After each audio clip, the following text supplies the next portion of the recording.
नमस्कार साथियों। आज की जो हमारी वीडियो है ये भारत आकार स्थिति एवं विस्तार के विषय में है।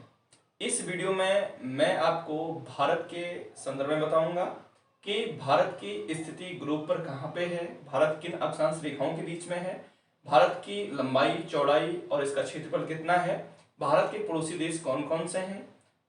आज हम इसी टॉपिक पे बात करने वाले हैं। तो आइए शुरू करते हैं आज का वीडियो। फ्रेंड्स, यदि हम भारत की बात करें तो भारत एक चतुष्कोणीय देश है और यदि हम भारत की स्थिति को यदि ग्लोब पर देखना चाहें तो फ्रेंड्स, ग्लोब पर किसी भी स्थान की स्थिति को जानने के लिए हमें दो महत्वपूर्ण रेखाओं के संदर्भ में जानकारी होनी चाहिए। वो महत्वपूर्ण रेखाएं हैं अक्षांश और देशांतर रेखाएं। यदि हम अक्षांश रेखाओं की यदि बात करें तो जो 0 डिग्री अक्षांश रेखा है, 0 डिग्री अक्षांश रेखा पृथ्वी को दो बराबर भागों में बांटती है। इस तरफ वाला जो हिस्सा है इसे हम उत्तरी गोलार्ध कहते हैं और इस तरफ वाला जो हिस्सा है इसे हम दक्षिणी गोलार्ध कहते हैं। तो भारत अक्षांश रेखाओं के हिसाब से उत्तरी गोलार्ध में है। फ्रेंड्स, अक्षांश रेखाएं आप सभी जानते होंगे कि ग्लोब पर जो पश्चिम से पूरब की तरफ या पूरब से पश्चिम की तरफ जो रेखाएं खींची गई होती हैं उन रेखाओं को हम अक्षांश रेखाएं कहते हैं। अक्षांश रेखाओं की जो संख्या है वो 90 अक्षांश रेखाएं उत्तरी गोलार्ध में होती हैं और 90 अक्षांश रेखाएं 90 अक्षांश दक्षिणी गोलार्ध में होते हैं। तो फ्रेंड्स, भारत का अक्षांशीय जो मान है, यदि हम अक्षांश रेखाओं की यदि बात करें तो भारत का जो अक्षांशीय मान है जो केप ऑफ कमोरिन से, कन्याकुमारी से जो अक्षांश रेखा भारत की गुजरती है वो है 8 डिग्री 4 मिनट उत्तरी अक्षांश रेखा। और भारत के ठीक उत्तर में जो कश्मीर से जो अक्षांश रेखा गुजरती है इसका जो मान है वह 37 डिग्री 6 मिनट उत्तरी अक्षांश। फ्रेंड्स, अक्षांश रेखाओं के हिसाब से यदि हम बात करें कि ग्लोब पर भारत 8 डिग्री 4 मिनट उत्तरी अक्षांश से लेकर और 37 डिग्री 6 मिनट उत्तरी अक्षांश रेखाओं के बीच स्थित है। लेकिन हमें किसी भी स्थान की अवस्थिति को ज्ञात करने के लिए अक्षांश रेखाओं के साथ साथ जरूरत पड़ती है देशांतर रेखाओं की।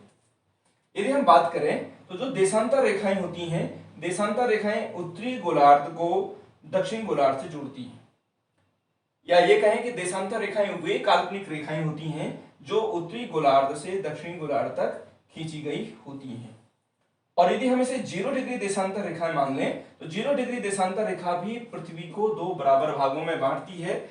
इधर का जो हिस्सा है इसे हम पूर्वी गोलार्ध कहते हैं और इस तरफ का जो हिस्सा है उसे हम पश्चिमी गोलार्ध कहते हैं।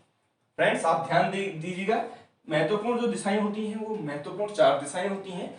यदि हम अक्षांश के हिसाब से बात करें, यदि हम इस अक्षांश के हिसाब से यदि बात करते हैं तो जो 0 डिग्री अक्षांश रेखा है वो पृथ्वी को दो बराबर भागों में बांटती है, इस तरफ उत्तरी और इस तरफ दक्षिणी।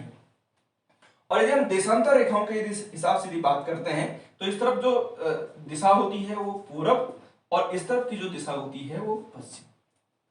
तो भारत देशांतर रेखाओं के हिसाब से पूर्वी गोलार्ध में, यहां अक्षांश के हिसाब से भारत की जो स्थिति बनती है ग्लोब पर वो उत्तरी गोलार्ध में बनती है और देशांतर के हिसाब से भारत पूर्वी गोलार्ध में स्थित है। यदि हम देशांतर रेखाओं की बात करें कि भारत के पश्चिम में, भले वो पश्चिम है, भारत का पश्चिम है, लेकिन देशांतर रेखा जो होगी वो भारत जिन देशांतरों में है वो पूर्वी देशांतर रेखा है। तो भारत के पश्चिम में गुजरात से जो देशांतर रेखा गुजरती है उसका जो मान है वो है 68 डिग्री 7 मिनट पूर्वी देशांतर। और भारत के पूर्व में अरुणाचल प्रदेश से जो देशांतर रेखा गुजरती है उसका जो मान है वो है 97 डिग्री 25 मिनट पूर्वी देशांतर। भारत का जो देशांतरीय मान है, जिन देशांतर रेखाओं के बीच भारत स्थित है वो है 68 डिग्री 7 मिनट से लेकर और 97 डिग्री 25 मिनट पूर्वी देशांतर। तो फ्रेंड्स, यदि हम भारत के आकृति को यदि देखें तो भारत की जो आकृति है वो एक चतुष्कोणीय आकृति है जिसके 4 कोण हैं।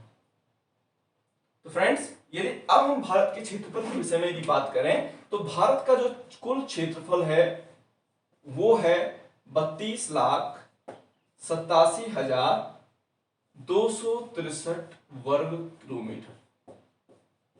भारत का जो कुल क्षेत्रफल है वो 32,87,263 वर्ग किलोमीटर है। भारत दुनिया का 7वां बड़ा देश है आकार के आधार पर। भारत का जो आकार है उसके आधार पर भारत दुनिया का 7वां बड़ा देश है। और यदि हम प्रतिशत की बात करें कि पूरे विश्व का जो भारत का जो प्रतिशत है वो लगभग 2.43% है। भारत का पूरे विश्व में यदि आकार के आधार पर यदि हम बात करें कि भारत का आकार पूरे विश्व के आकार का कितना प्रतिशत है, तो भारत का जो आकार है वो पूरे विश्व का 2.43% क्षेत्रफल भारत का आता है। अब यदि हम भारत के यदि हम पड़ोसी देशों के विषय में यदि बात करें, तो जो भारत की जो सीमा लगी हुई है, इस तरफ की जो सीमा है भारत की, इस तरफ उत्तर पश्चिम में, तो इस तरफ भारत का जो पड़ोसी देश है ये है पाकिस्तान। यहां पर भारत के थोड़ा बहुत लगा हुआ है अफगानिस्तान से। यदि हम अफगानिस्तान के विषय में यदि बात करें, तो अफगानिस्तान से भारत की जो सीमा है वो लगभग 106 किलोमीटर भारत की जो सीमा अफगानिस्तान से लगी हुई है। यहां से भारत अफगानिस्तान से लगा हुआ है। अफगानिस्तान, फ्रेंड्स ध्यान रखिएगा कि जो अफगानिस्तान वाला जो इलाका है वो जो यदि हम बात करें तो जो एलएसी है, एलओसी लाइन ऑफ कंट्रोल, जो नियंत्रण रेखा है भारत और पाकिस्तान के बीच की, तो इधर वाला जो हिस्सा है, अब तो पहले से जम्मू कश्मीर कहते थे, अब इसके 2 केंद्र शासित प्रदेश बन चुके हैं, एक लद्दाख और एक जम्मू एंड कश्मीर। तो फ्रेंड्स यदि हम बात करें कि जो एलएसी है, एलओसी है, तो एलओसी लाइन ऑफ कंट्रोल, ये जो नियंत्रण रेखा है ये भारत और पाकिस्तान के बीच का जो बॉर्डर है।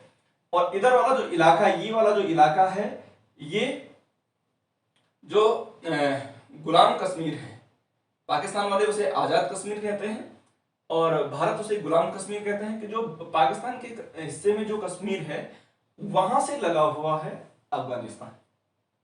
फ्रेंड्स ये आप याद रखिएगा। इधर भारत का जो पड़ोसी देश है ये है नेपाल। यहां भारत की सीमा लगी हुई है भूटान। इस तरफ भारत जो लगा हुआ है यहां इस तरफ म्यांमार से। यहां भारत का जो एक पड़ोसी देश है जिसे हम कहते हैं बांग्लादेश, और इस तरफ जो इलाका है वो है चीन, जिसे जो पहले तिब्बत था बाद में चीन ने इस पे अतिक्रमण कर दिया है और ये चीन के कब्जे में है। एक भारत का जो पड़ोसी देश है जो समुद्री सीमा से भारत से लगा हुआ है ये है श्रीलंका।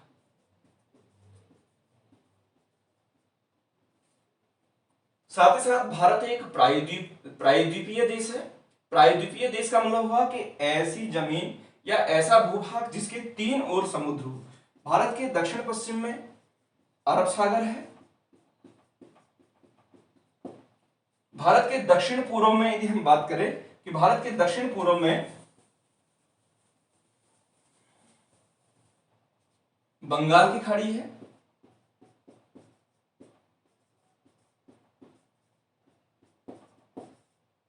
और भारत के दक्षिण में इधर हिंद महासागर है, हिंद महासागर।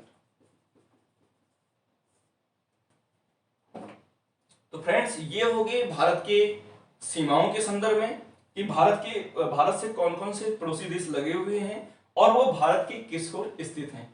साथ ही साथ भारत की जो समुद्री सीमा है वो कहां कहां लगी हुई है और भारत के समुद्री सीमा से लगा हुआ जो पड़ोसी देश है वो कौन सा है।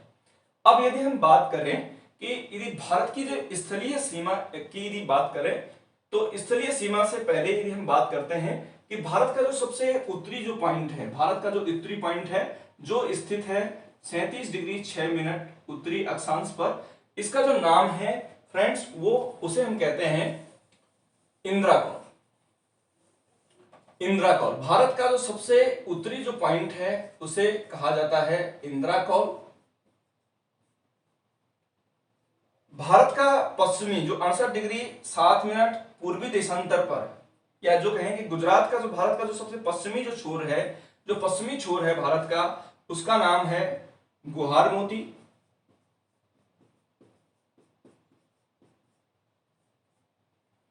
इसे गौर माता भी कहते हैं। और भारत का जो पूर्वी छोर है, जो स्थित है 97 डिग्री 25 मिनट पूर्वी देशांतर पर, उसका जो नाम है वो है किबुथु। फ्रेंड्स, ये कई परीक्षाओं में पूछा भी गया है, किबुथु। जो किबुथु है ये भारत का सबसे पूर्वी छोर है। और यदि हम भारत की मुख्य जमीन की यदि बात करें, तो मुख्य जमीन से लगा हुआ जो भारत का जो अंतिम छोर है वो है केप ऑफ कमोरिन, या जिसे हम कन्याकुमारी कहते हैं। वहां से जो अक्षांश रेखा गुजरती है वो 8 डिग्री 4 मिनट वाली अक्षांश रेखा गुजरती है। यदि हम भारत की सबसे दक्षिणतम छोर की यदि बात करें, तो अंडमान निकोबार द्वीप समूह में, इधर जो भारत का जो इलाका बंगाल की खाड़ी में है, अंडमान निकोबार द्वीप समूह में, तो अंडमान निकोबार द्वीप का जो अंतिम छोर है वो है ग्रेट निकोबार। कौन सा द्वीप है? ग्रेट निकोबार। तो ग्रेट निकोबार द्वीप में स्थित है भारत का अंतिम छोर, जिसे हम कहते हैं इंदिरा पॉइंट। जो इंदिरा पॉइंट है, इंदिरा पॉइंट, तो ये स्थित है ग्रेट निकोबार द्वीप में। और इसका जो अक्षांशीय मान है फ्रेंड्स, इसका जो अक्षांशीय मान है वो है 6 डिग्री 45 मिनट उत्तरी अक्षांश। और ये स्थित है भूमध्य रेखा से लगभग 876 किलोमीटर की दूरी पर, और भारत का ये सबसे दक्षिणतम बिंदु है, जिसे हम इंदिरा पॉइंट या इसे पिग्मेलियन पॉइंट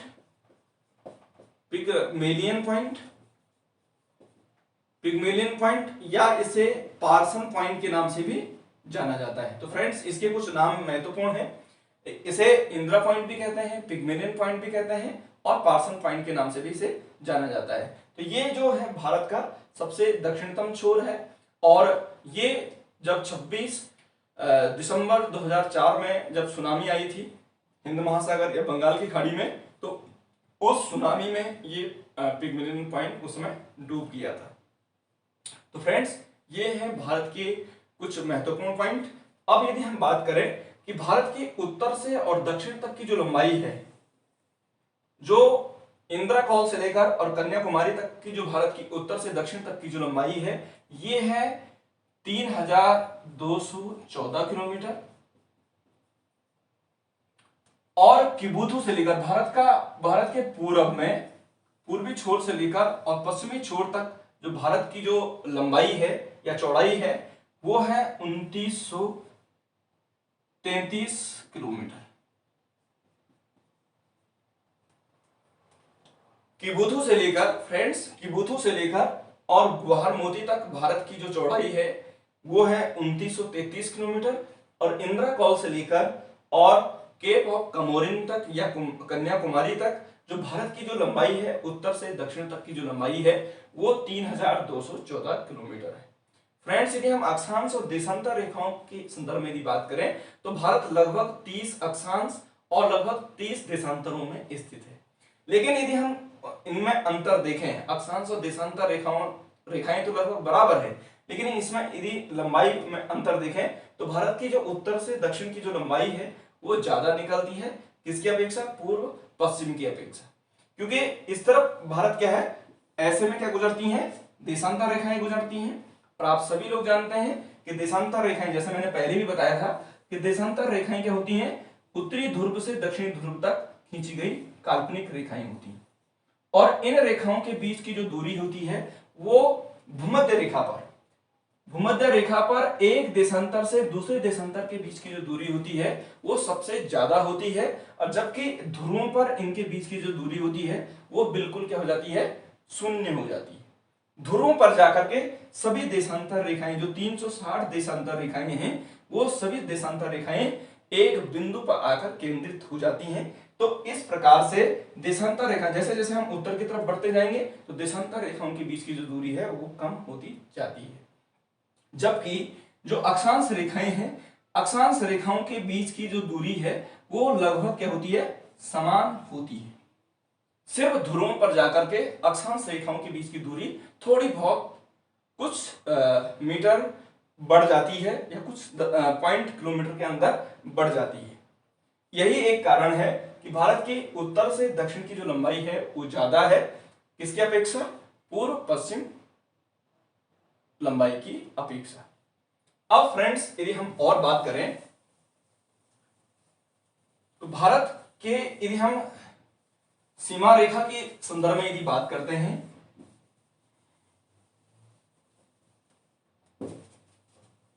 तो भारत की जो सीमा रेखाएं हैं, जो स्थलीय सीमा रेखा है, भारत जहां स्थल से पाकिस्तान से लगा हुआ है, यहां से लेकर भारत का जो ये वाला जो इलाका है और इधर चाइना, नेपाल, भूटान, म्यांमार और इधर बांग्लादेश से होते हुए और यहां तक पश्चिम बंगाल के यहां तक भारत की जो स्थल सीमा की जो लंबाई है ये है 15,200 किलोमीटर लंबा। भारत की स्थल सीमा रेखा की जो लंबाई है, स्थल सीमा रेखा की लंबाई कि भारत जहां जमीन से अपने पड़ोसी देशों से लगा हुआ है, तो भारत की जो स्थलीय सीमा रेखा है, जो बॉर्डर लाइन है भारत की, वो 15,200 किलोमीटर लंबी है। और यदि हम समुद्री सीमा रेखा की यदि बात करें कि जैसे यहां से कच्छ की इस खाड़ी से लेकर खंबात की खाड़ी से लेकर और भारत के जितने भी ये राज्य हैं, जैसे इधर की हम बात करें कि जैसे इधर गुजरात है, महाराष्ट्र है, गोवा है, कर्नाटक है, केरल है, तमिलनाडु है, आंध्र प्रदेश है, उड़ीसा है और ये पश्चिमी बंगाल है। तो ये जो राज्य हैं, साथ ही साथ भारत के जो समुद्री सीमा में भारत के जो द्वीपीय क्षेत्र हैं, चाहे वो अंडमान निकोबार वाले द्वीप समूह हो या लक्षद्वीप समूह वाले इलाके हों, यदि इन सभी द्वीपों सहित भारत के यदि समुद्र तटीय सीमा रेखा की यदि लंबाई की यदि हम बात करें तो जो ये वाली जो लंबाई है यहां से लेकर और यहां तक और साथ ही साथ समुद्री द्वीपों से मिलाकर जो भारत की समुद्र तटीय जो सीमा रेखा की लंबाई है, इसकी जो लंबाई है वो है 7,516.6 किलोमीटर। ये समुद्री सीमा है। भारत के पास बहुत लंबा समुद्र तट है। यही एक महत्वपूर्ण कारण है कि भारत हिंद महासागर में अपनी एक मजबूत पकड़ बनाता है और भारत के पास प्राकृतिक और कृत्रिम पोताश्रय हैं और भारत की जो नेवी है वो कहीं ना कहीं एक सशक्त मजबूती देता है हिंद महासागर में भारत को। फ्रेंड्स, आज की इस वीडियो में हमने देखा कि भारत के पड़ोसी देश कौन कौन से हैं, भारत का क्षेत्रफल कितना है, भारत किन अक्षांश रेखाओं के बीच में है और साथ ही साथ भारत की समुद्र तटीय सीमा रेखा की लंबाई कितनी है। और यदि हम बात करें कि भारत के पास सबसे लंबा जो समुद्र तट है वो किस राज्य के पास है, तो वो राज्य है गुजरात। फ्रेंड्स, भारत में जो सबसे लंबा जो समुद्र तट जिस राज्य के पास है वो है गुजरात और सबसे कम यदि हम राज्यों के संदर्भ में यदि बात करें तो जो सबसे कम जो समुद्र तट जिस राज्य के पास है वो है गोवा। फ्रेंड्स, चलिए अब हम बात करें कि भारत के बीचों बीच कौन सी अक्षांश रेखा गुजरती है और उसका मान कितना है और किन किन राज्यों से होकर वो जाती है। यदि हम बात करें फ्रेंड्स तो भारत के बीचों बीच जो अक्षांश रेखा गुजरती है वो है कर्क रेखा। कर्क रेखा का जो मान है, अक्षांशीय मान, वो है जो 23.5 डिग्री वाली जो उत्तरी अक्षांश रेखा है जिसे हम कर्क रेखा कहते हैं। तो कर्क रेखा भारत के बीचों बीच गुजरती है और ये भारत के 8 राज्यों से होकर गुजरती है। जैसे यदि हम बात करेंगे कि जैसे गुजरात है, इसमें राजस्थान है, इसके अलावा मध्य प्रदेश, यदि मैं यहाँ पे लिख दूं तो सबसे पहले जो कर्क रेखा गुजरती है वो गुजरात से, राजस्थान, मध्य प्रदेश, छत्तीसगढ़, झारखंड की जो राजधानी है रांची, रांची से होकर ये जाती है। रांची, झारखंड की राजधानी रांची। आपसे ये प्रश्न पूछा जा सकता है कि भारत के किस राज्य की राजधानी से होकर के कर्क रेखा गुजरती है, तो उसका सही उत्तर है कि जो झारखंड की राजधानी है रांची, तो झारखंड की राजधानी रांची से कर्क रेखा होकर गुजरती है। इसके बाद आता है पश्चिमी बंगाल, पश्चिमी बंगाल, त्रिपुरा और मिजोरम। तो फ्रेंड्स, ये इतने राज्य हैं जिन राज्यों से होकर के कर्क रेखा गुजरती है और कर्क रेखा के दक्षिण में भारत का जो इलाका है ये उष्ण कटिबंध के अंदर आता है। इधर उष्ण कटिबंध है, फ्रेंड्स आप जानते ही होंगे कि 23.5 डिग्री उत्तर से लेकर और 23.5 डिग्री दक्षिण के बीच, कर्क रेखा से लेकर और मकर रेखा के बीच यदि हम बात करें, यदि हम यहाँ पे मैं एक ग्लोब के द्वारा यदि आपको बताऊं, इस बात को ग्लोब्स के द्वारा समझते हैं फ्रेंड्स। जो 0 डिग्री अक्षांश रेखा है और जो 23.5 डिग्री वाली उत्तरी अक्षांश रेखा है, 23.5 डिग्री उत्तर और 23.5 डिग्री दक्षिण, ये कर्क रेखा है और ये मकर रेखा है। इनके बीच सूरज आता और जाता है, इसलिए यहां पर साल भर क्या होता है, गर्मी अधिक बनी रहती है, इसलिए इस क्षेत्र को हम उष्णकटिबंध कहते हैं। तो भारत का जो ये कर्क रेखा से दक्षिण का जो इलाका है ये उष्णकटिबंध के अंदर आता है, और भारत का कर्क रेखा से उत्तर का जो क्षेत्र है, ये वाला जो इलाका है, ये उपोष्ण कटिबंध के अंदर आता है। उपोष्ण कटिबंध, ये है उपोष्ण कटिबंध। यहां गर्मी भी होती है और ठंड भी होती है, और हम सभी लोग जानते हैं कि जो जितने भी हमारे हिमालय राज्य हैं, इन इलाकों में ठंडों के टाइम पर ठीक ठाक बर्फबारी भी होती है। अब यदि हम देशांतर रेखा के संदर्भ में यदि बात करें, भारत के यदि मानक समय रेखा के संदर्भ में यदि बात करें, तो जो भारत का जो मानक समय है, यदि भारत का जो यदि मानक समय की यदि हम बात करें, तो भारत की जो मानक समय रेखा है ये 82.5 डिग्री पूर्वी जो देशांतर रेखा है वो भारत का मानक समय रेखा है, और ये गुजरती है भारत के 5 राज्यों से होकर के। जो 5 राज्य हैं उनमें सबसे पहले यदि हम बात करें कि हमारा जो उत्तर प्रदेश है, उत्तर प्रदेश, इसके बाद जो दूसरा राज्य हमारा आता है वो है मध्य प्रदेश, तीसरा राज्य इसमें आता है छत्तीसगढ़ है, कुछ थोड़ा सा इलाका इसमें जुड़ता है छत्तीसगढ़, फिर आता है उड़ीसा का कुछ इलाका, और लास्ट में इसमें है आंध्र प्रदेश।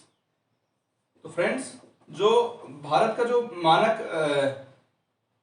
का मानक समय रेखा है आंध्र प्रदेश, तो ये इन 5 राज्यों से होकर के जो भारत का जो मानक समय रेखा है, जिससे भारत का जो स्टैंडर्ड टाइम है वो लिया गया है। और स्टैंडर्ड टाइम इलाहाबाद के नजदीक मिर्जापुर, पहले नैनी था, नैनी गलत है, तो इलाहाबाद के निकट जो स्थान है ये मिर्जापुर से होकर ये गुजरता है। तो भारत का जो स्टैंडर्ड टाइम जोन है, जिसका जो मान है, देशांतरीय मान है, वो है 82 डिग्री 30 मिनट, या इसे हम लिख सकते हैं 82.5 डिग्री वाली जो पूर्वी देशांतर रेखा है, ये भारत का स्टैंडर्ड टाइम जोन इससे लिया गया है। इसको निकालने के लिए क्या किया गया है, यदि हम बात करें कि गुजरात का जो समय है जो 68 डिग्री 7 मिनट है, और इधर जो 97 डिग्री 25 मिनट है, यदि हम इन दोनों को जोड़ देते हैं तो फ्रेंड्स आप ध्यान रखिएगा, गुजरात के समय में और अरुणाचल प्रदेश के समय में लगभग 2 घंटे का अंतर है। हमने पहले भी इस वीडियो में हमने बात भी की थी कि एक देशांतर को पार करने में, 1 डिग्री देशांतर रेखा को पार करने में कितना लगता है, 4 मिनट लगता है सूरज को। सूर्य का प्रकाश एक देशांतर से दूसरे देशांतर में जाने में 4 मिनट का समय लगाता है। यदि हम यहाँ की बात करें तो ये 68 है और वो लगभग 97 है। इनके बीच का जो अंतर है वो लगभग कितना है, 30 देशांतर रेखाओं का अंतर है। कितने रेखाओं का अंतर है, 30 देशांतर रेखाओं का। यदि आप 97 में से 68 को घटा दें तो 29 आएगा। हम इसको लमसम क्या मान लेते हैं, 30 मान लेते हैं। तो 30 देशांतर रेखाओं को पार करने में कितना समय लगेगा, जबकि एक देशांतर को पार करने में कितना लगता है, 4 मिनट लगता है। तो 30 देशांतर को पार करने में कितना लगेगा, 30 गुणा 4 यदि हम कर लेते हैं तो ये आ जाएगा 120 मिनट।